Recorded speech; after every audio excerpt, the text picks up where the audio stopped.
what's going on YouTube? So here's the deal. I'm bringing you another Bob because we got a bunch of them. We got some Takumitak. So this one is the only one that was a stripped down knife, right? So you're gonna see it's got a bunch of like jimping, kind of like ridges right there, and it's obviously a true full tang. This thing's over 6 millimeters thick too. I do believe the blade thickness is 6.21 millimeters, so you get a nice fat one. Now it's hard to tell because they did a really sweet job of chamfering, you know, breaking down the edges off of this, so it's round, so it's hard to see really how thick it is because it's an optical illusion with those really nice round edges. And what that does is it takes boo-boos out of the equation, so you're not going to hurt yourself grabbing this knife. There's no really hard areas, which means for a fast deployment, this knife is just made for it. This is one of those ones where you can hang on your gear, boom, you're never going to worry about tearing your hands apart. It's just going to be good. Even here on the guards, the double wing guard, they take out all of the sharp corners. I mean, just fantastic. The only place you're going to find sharp is where it's supposed to be. And you're going to see that with a lot of knife companies is they don't. You're going to either come here and you're going to stab yourself, or you're going to get here and you're going to poke yourself somewhere. They're not always done good. These guys do it good. Now, this is D2 steel, and I have to say, as far as heat treating D2 steel, Takumitak is one of the best in the world, literally, at with their D2 heat treats. These guys do D2, R2D2, like nobody's business. They're freaking awesome. So before we get into the actual blade, let's get into the actual sheath, which is the Takumitak sheath. This is all their sheaths are made. They're just pressure done. They're perfectly made sheaths. They perfectly fit every knife. There's no wiggle, no loosening, nothing. Like you'll see a lot of Kydex sheaths, and a lot of people complain about noise. It's dead silent, and it's really well in there. But one thing they do have is lashing points. So you can add, say, a ferro rod if you wanted. I mean, not to this, it's a dagger. Or you can add some line, some cordage, which would be a great idea on this knife, and I'll tell you why. But you'll have 4 exposed holes that you can tie in some cordage. Huge. And I'll even show you, like with my Essie, I have a whole lot of cordage tied on there, a whole lot. And you wouldn't need this much, but having those holes, that would be very good. So speaking of holes, there is a drainage hole in case you end up in water at some point, or heavy rains. Water gets in your sheath, it drips out of your sheath. Very nice. The locking mechanism is great. Not only is it ambidextrous, you can take it and you can flip it over. It doesn't really matter where you put it, but you can change the angles, you can scout carry, you can do everything. And one of the best parts is you don't need to take your belt on and off, or whatever you're strapping it to. You don't have to undo it to get it off, because this is self-done. So like always, you see the 2 little pegs right here. You pop those out. You can adjust for belt size or strap size. So if you were on some kind of molly gear, you can literally adjust the strap to where it'll fit that perfectly, and you won't have all that wiggle. I'm going to use that too, which is freaking fantastic. You could even remove those pegs and make it even bigger. Exactly how it's supposed to be. Speaking of exactly how it's supposed to be, this guy. So I was just telling you about adding cordage to your sheath. Why it would be so important on a knife like this is because, see all these little slots in this nice strap hole here?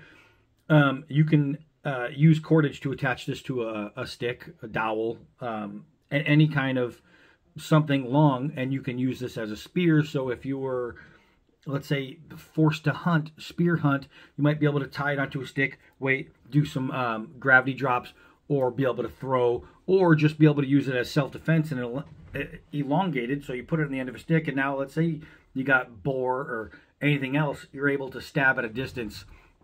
So having cordage on this sheath is huge for this this particular knife. So let's get into some of the other stats here. Overall length is 8.75 inches. The blade length is 3.5. It is 5 1/4 in the handle. It's only 6 ounces, which for a thick knife is pretty good. It is a spear point, obviously. Boop, boop. D2, the Rockwell is 6162, and it is a flat grind, plain double edge. The blade finish is titanium nitrate. Awesome. And that is it. There's actually a spot on there that says handle material. G10, and that's because they have other models with handles on them. So this one does not have handles. So if you're reading this on the website and it says handle model and you're seeing G10, that's all steel, baby. That's all steel, baby. That's one big hunk of steel. So don't be confused on that. So here's the deal. Since this isn't a regular like camp knife, we're not going to obviously do camp tests. We're not going to go out and do that kind of stuff. So this, what I really want to do, I was thinking about tying it to a stick, but you can, it's the same thing. Whatever I do in my hand is going to be the same thing on a stick, except longer. And I have put a lot of my cordage away since I'm preparing a move. So I don't have a lot of that with me. But what I do have is this really cool strap, and I want to show you something. These right here, if you wanted to do a cord wrap handle, and I wish I did now have some cord, because I might have something. I might have some. All right. Ask and you shall receive. Rambo comes through. So, so if you had a piece of cord, and I'm not going to take this off of there, but all these little ridges right here, if I wanted to go ahead and just put that up there, and tie that in. Of course, I can't do it because it's attached to the sheath and it's pulling back on me. Here we go. I think I got it. Big hands. Big hand problems. All right, so now from here, what I would do is just wrap. Now, if my cord wasn't attached to a sheath, this would be a lot easier, but I would be able to cord wrap everything all the way down, and I would do a better job because it wouldn't be attached to something. But you see that? All those little ridges would literally lock it in there. Now I could do it nice and tight so you wouldn't be able to see through. That's just an open space. But it would look like that all the way around. You can have a full cord wrap and you can still utilize this jimping because it's fitting in between there. You'd feel it. That is really, really nice. I prefer some kind of grip. So having the option to be able to easily lay in cord, and then what happens when you get to the end, you just tie it to right there. Boom, here's the end of what you're stopping it, and then you make a little knot on the end. It's simple. Even with the strap, if I wanted to add a strap, I'm going to come around, and then I'm just going to backtrack over the strap I just put in there. And so watch this. This is going to be really, really nice. Look at this. You just make it tight and you go all the way around. Look at this. You could even use like baseball bat tape, grip tape, anything like that if you wanted to do this style. But it's going to come out really nice, really even. It's going to provide a very good grip.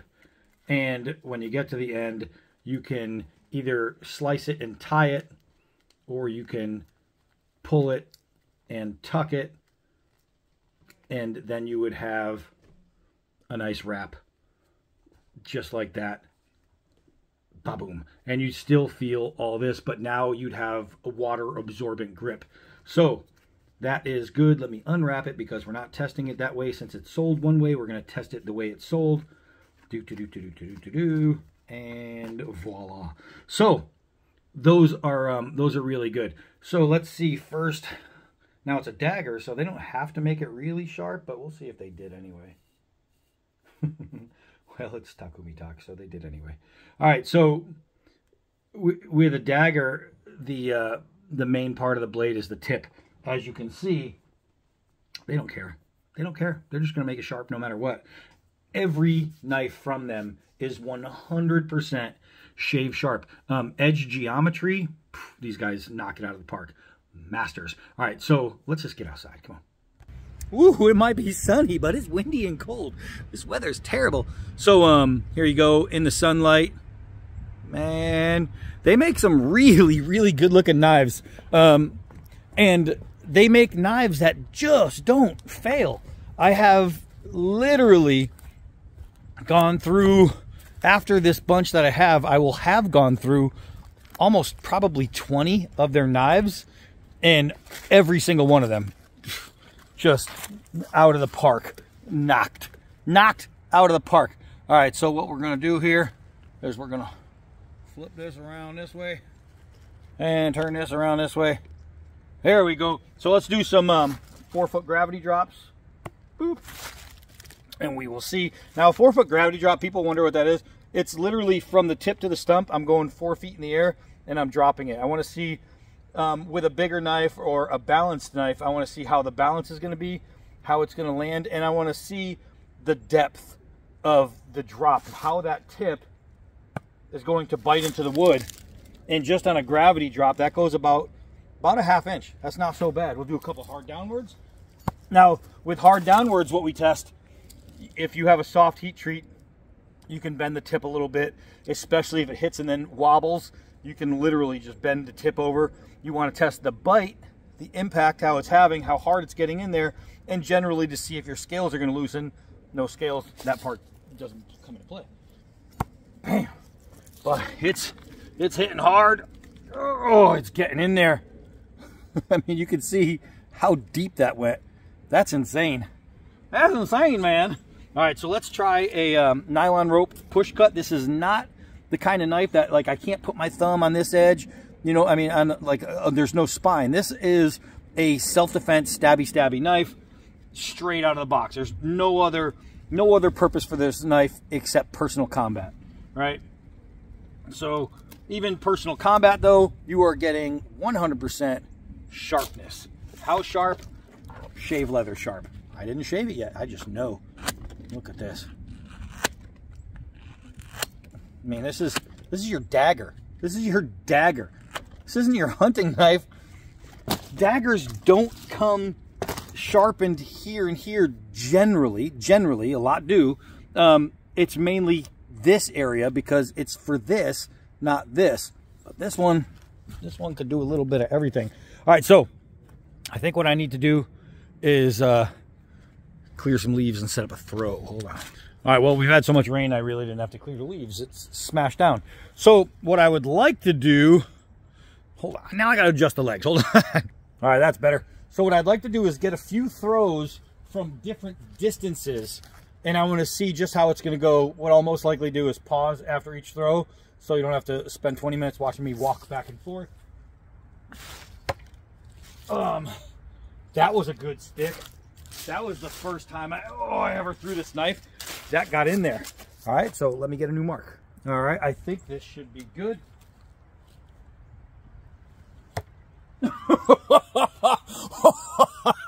That's nice. Hold on. All right, let's try one more. Let's try one more. It's getting cold. Oh, no. I missed one. I don't like that. I don't like missing. Oh. I'm not gonna lie. It came right between my legs. That was a ooh, doggy. I'm in a bad spot. I gotta adjust. I'm not even seeing how it's landing. All right, I'll back up. All right, so I'm throwing it. It's going around and it's hitting flat, which means I think I need to step up, not back. The good thing is I am smashing this on the side of the tree, so if it's gonna bend, you'll know. There we go. Oh, I just needed to step up a little. All right, so there's no bending in the tip, no denting in the tip. Woo! It's getting cold, y'all. It is freezing. I just want to do a little bit of feather sticking. I had this just in case I was going to lose it. Luckily, I didn't even turn it on. I didn't even check to see if the batteries are good. I haven't used it in over a year. I should have done that first, just in case. Luckily, I didn't need to. Why? Because Takumitak. All right, so let's get some of this. Let's get some of this. Now, this isn't your feather sticking knife, but you know, they always say the best knife you got is the one you got on you. And if you are stuck in a position where you are going to need fire, you are going to need survival, and all you happen to have on you is a dagger, well, I mean, it'll keep you alive. So, I mean, bottom line is, I don't even need this. Bottom line is, it's a really good knife. And the thing is, it's Takumitak, which, and I could say that all day long, but it means nothing if it doesn't perform. In every single video I make, I'm performing. The knife is performing. It's doing exactly what it's supposed to do. So it's kind of hard. It's kind of hard to not believe. Put that away. It's kind of hard to believe that the knife is not going to do what it's supposed to if I'm showing you, right? And that's exactly what's happening, is you're seeing in live action this knife perform and do great. All their knives. I have not done one of their stainless. Woo! I've been doing all the D2 stuff, so I will be doing some of their 3CR stuff, and you're going to see if it's really strong or if it's really not. A lot of people like to bash the steel, but if it works, it works. I know the D2, they don't do, I mean, you're not going to find D2 better. You're not going to find a company that does D2 knives better than Takumitak. These guys are just great. You can find equal, maybe. Nobody better. I mean, if they do it exactly right, there's no exactly right-er. Just the way it is. So, that's it for this one. I am freezing Donnie B all day. Until next knife.